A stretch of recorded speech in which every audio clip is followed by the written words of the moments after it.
Welcome back, ladies and gentlemen. Today we're talking about the Warriors, in particular their addition of Jimmy Butler, what he means to the team, and the benefits he provides. Let's go. So the first thing is, who is he going to replace? He's going to replace Andrew Wiggins. He's going to replace Kyle Anderson. Kyle Anderson wasn't getting that many minutes, so we're going to primarily focus on Andrew Wiggins. Essentially what the Warriors are trying to say is that Butler is a more productive member on the team than Andrew Wiggins was. And Andrew Wiggins was a very good player, so that's going to be very tough bar to meet. The biggest thing that I think highlights what Jimmy Butler brings to the Warriors is his court awareness, and I'm going to try and highlight that through several examples of what he brought to the Warriors in this game, which is the best team they've played since he's been there before the All-Star break. All right, let's start with his defense. I think he's a very situational defender, and what I mean by that is he knows the right time to help and the right time not to help. So here we can see on the drive happens, even though he's guarding Dillon Brooks, he's got to trust that you have Podziemski behind you who's able to rotate over. So as soon as Moody gets beat a little bit, Butler does come over, and I like the fact he doesn't just jump for no reason. Like, he jumps with his arms out, trying to deflect a pass. He knows he's not going to shoot here. He tries to get a finger on this pass. The ball does get kicked out, and a late close, and that's probably a shot that the Warriors are willing to live with instead of giving up a Thompson open layup. Not only is Jimmy Butler obviously going to be a great one-on-one defender, he also, I think, provides a lot of good team defense. As we saw in the help clip right there, he also situationally gambles, and I love this from a defender personally. If they're smart enough to do it at the right times, if you can gamble when essentially the defender turns their back, and clearly he's going one direction, and you have potentially not great shooters you can help off of, I personally love this gamble to try and get a steal right here because the defender doesn't see you coming. So it's extremely difficult for him to suddenly use that new information and not potentially turn the ball over if he didn't have good position already. So obviously Şengün does a great job just finishing through the contact, but if he had paused that ball a second later, it would have been a steal. And again, because of the clip format, these are all going to be makes, but in reality, he's going to impact the defense where he causes misses as well. So anyway, he's guarding Thompson right here, and you can see first off the distance he's given him. Like, Thompson's going to be their most athletic, maybe second most athletic player. Very good driver. He's giving him distance, making sure he has room to react one way or the other, staying on balance with his feet, and that very good defense forcing him to kick the ball out. And that is a shot definitely the Warriors are okay shooting, a mid-range shot from your post player. And then another way you can see this court awareness pretty easily is through rebounds. So first off, down here, if we see on the drive as it's happening, Butler is on the outside of number 30s right here, outside of Green. And so all he does is he goes right by him. He says if he's going to miss a layup, and first off, any of these layups going downhill, the majority of times you miss it, it's going to come right off the front iron as well. And so Butler goes right to that spot, gets on the inside, and gets a perfect rebound with one arm, frankly, because he's getting held as well. And then simply just goes about his day. The fact that I love about Jimmy Butler is he's always so under control when he's playing the game. He has great awareness of where to be and where not to be. So on this last possession, we're going to see that essentially the game, frankly, it's over. But the Rockets are trapping to try and get out of their possession. And so Podziemski is the easier play. And so a lot of players will just sit in this corner where Butler is. But instead, Butler recognizes, let's put a little more strain on the defense, make it harder on these two defenders, make myself a target out here in the middle, and he cuts the middle. And this is something you just see players kind of lackadaisically don't do very often.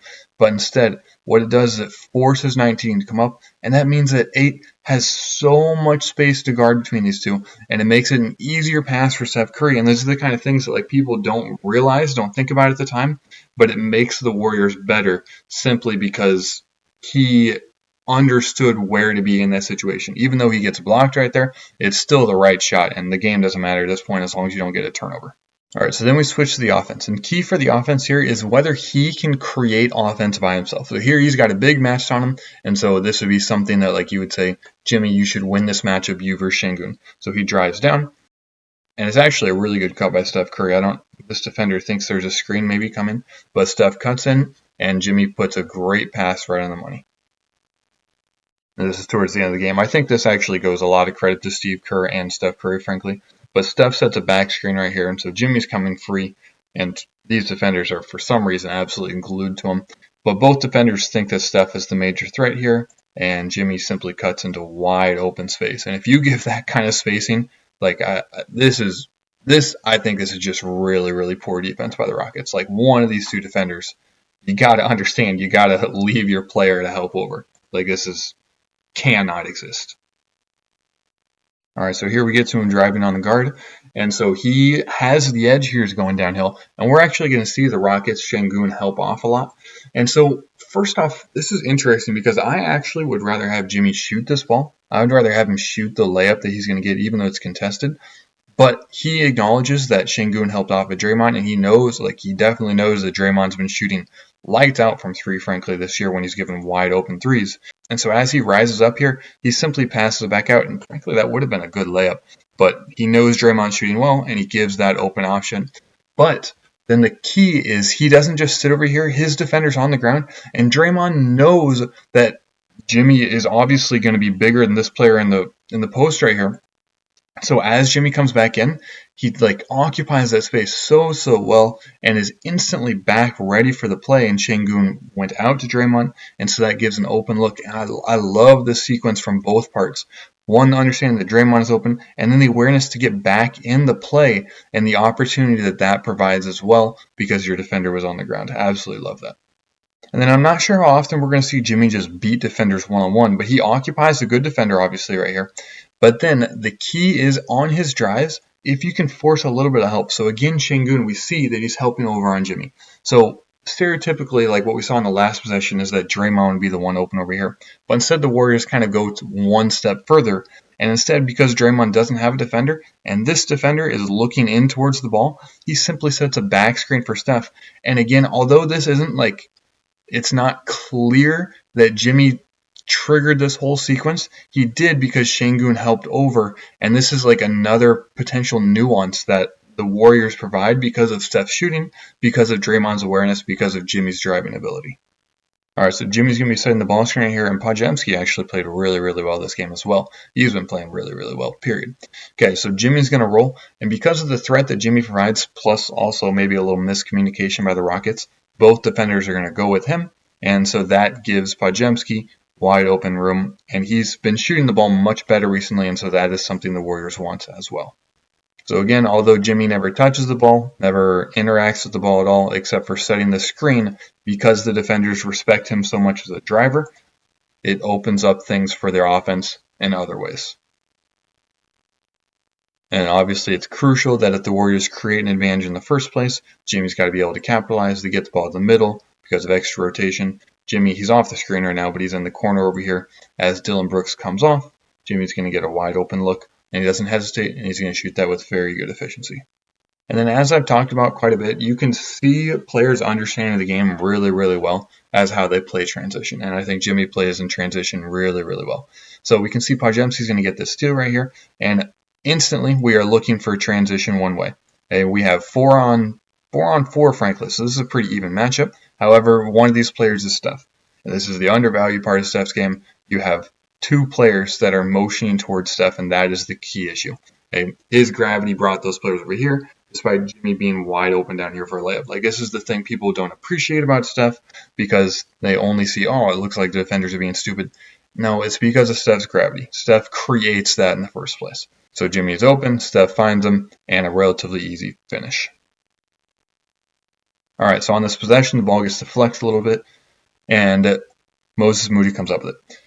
I like the fact that as soon as that ball got deflected, Jimmy Butler didn't just kind of chill in the cluster over here. He made himself a target by getting into open space right here. And I think that is something underappreciated as well. He anticipated what was going to happen and was able to flow into the space, and then uses his body to get between him and Reed Sheppard as well, making sure that he has the edge going downhill, and they have a 3-on-2. Instead of, if Reed was in front of him, it would be a 3-on-3. Okay, so he's pushing the ball in transition, uses his body, knows that he has gravity on both sides, which means defenders have to stay attached, and he absolutely is aware that Reed Sheppard is the one guarding him, and that is the Warriors' advantage 100%. Jimmy goes right at him, targets him, uses his body, and as I talked about with that earlier one, I would probably rather have him shoot this layup, honestly, but he kicks it out, and it is a wide open 3. And Podziemski ends up missing this, but Jimmy did the right thing in creating the advantage in the first place, and the ball got relocated back out and went right to Steph to a layup. All right, our final example, and this is going to be the Warriors have 5-on-4, excellent opportunity, each player kind of already feels glued to a person. Maybe the Rockets don't realize that it's 5-on-4 because they're way too attached here, but Butler simply recognizes he's open, cuts right into open space. Defenders aren't looking, aren't paying attention really, and Jimmy's going to be able to finish this or create a good opportunity every single time. And so in conclusion, I do think that Jimmy Butler is a very, very good player. I'm curious over the long run how well they kind of stick together with the Warriors, if they can mesh, if there's any issues between Draymond and Butler. And then ultimately, I guess I'm curious how much better he is than Andrew Wiggins. Does he impact the game more, defense, offense, transition, and allow them to essentially rise to the next level they're trying to be? If you enjoyed, feel free to like and subscribe. If you think that Jimmy's going to be good or bad, I'd be curious to hear in the comments what your logic is. But most importantly, have a blessed rest of your day.